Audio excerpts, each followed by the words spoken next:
നമസ്കാരം. ഇന്ന് സംഭവിച്ച പ്രധാനപ്പെട്ട 10 വാർത്തകളിലേക്ക് ടുഡേയ്സ് ഹൈലൈറ്റ്സ് ആരംഭിക്കാം. സ്വാഗതം.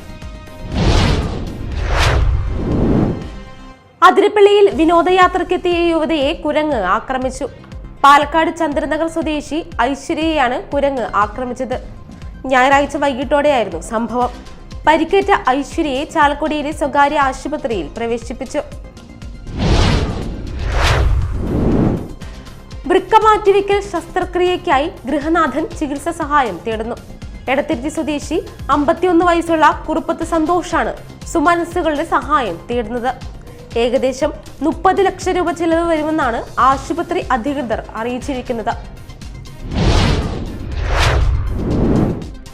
കൊടുങ്ങല്ലൂർ മേത്തലയിൽ ബൈക്ക് അപകടത്തിൽ യുവാവ് മരിച്ചു. മേത്തലപ്പാടം കാട്ടുകണ്ടത്തിൽ ശശിയുടെ മകൻ 45 വയസ്സുള്ള സനീഷ് കുമാറാണ് മരിച്ചത്. ഞായറാഴ്ച രാത്രിയിൽ മേത്തലപ്പാടത്തായിരുന്നു അപകടം. നവകേരള സദസ്സിൽ നൽകിയ അപേക്ഷ തുണയായി ചാലക്കുടി പനമ്പള്ളി സ്മാരക ഗവൺമെന്റ് കോളേജിൽ ട്രാൻസ്ഫോർമർ സ്ഥാപിക്കാനുള്ള തുക അനുവദിച്ചു. ഒരാഴ്ചയ്ക്കുള്ളിൽ ട്രാൻസ്ഫോർമർ സ്ഥാപിക്കുന്ന പ്രവൃത്തികൾ പൂർത്തീകരിക്കാനാകും. എറിയാട് കോൺഗ്രസിൽ ആഭ്യന്തര കലഹം. മത്സ്യത്തൊഴിലാളി കോൺഗ്രസ് മണ്ഡലം പ്രസിഡന്റ് CPM-ൽ ചേർന്നു. നാളുകളായി പാർട്ടിക്കുള്ളിൽ നിലനിൽക്കുന്ന ആസ്വാരസ്യത്തിന്റെ തുടർച്ചയാണ് മത്സ്യത്തൊഴിലാളി കോൺഗ്രസ് നേതാവിന്റെ രാജിയെന്ന് ചൂണ്ടിക്കാണിക്കപ്പെടുന്നു. സ്റ്റേറ്റ് കർഷക തൊഴിലാളി മാള മണ്ഡലം പ്രവർത്തക യോഗം മാളയിൽ നടന്നു. യോഗത്തിൽ AM ഹക്കീം അധ്യക്ഷത വഹിച്ചു. തൃശൂർ ജില്ലാ പഞ്ചായത്ത് പ്രസിഡന്റ് VS പ്രിൻസ് ഉദ്ഘാടനം ചെയ്തു. ഇന്ദുലാൽ മുഖ്യപ്രഭാഷണം നടത്തി. സോഷ്യലിസ്റ്റ് നേതാവും മികച്ച കർഷകനുമായിരുന്ന MC ആഗസ്തിയുടെ 5ാമത് അനുസ്മരണ സമ്മേളനം ചാലക്കുടിയിൽ മന്ത്രി K രാജൻ ഉദ്ഘാടനം ചെയ്തു. Kochi city police deputy commissioner KS സുദർശന് MC Augusthy സ്മാരക പുരസ്കാരം മന്ത്രി സമ്മാനിച്ചു.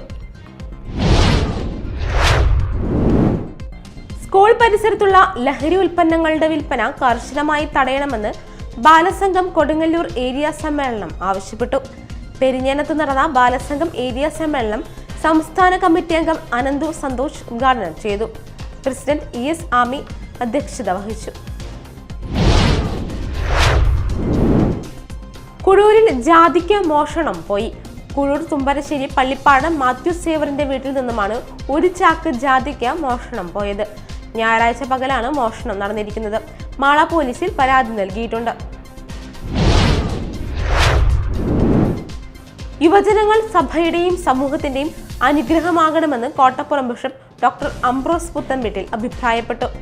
രൂപത യുവജന സംഗമം കൊടുങ്ങല്ലൂർ സെന്റ് തോമസ് ദേവാലയത്തിൽ ഉദ്ഘാടനം ചെയ്ത് സംസാരിക്കുകയായിരുന്നു അദ്ദേഹം.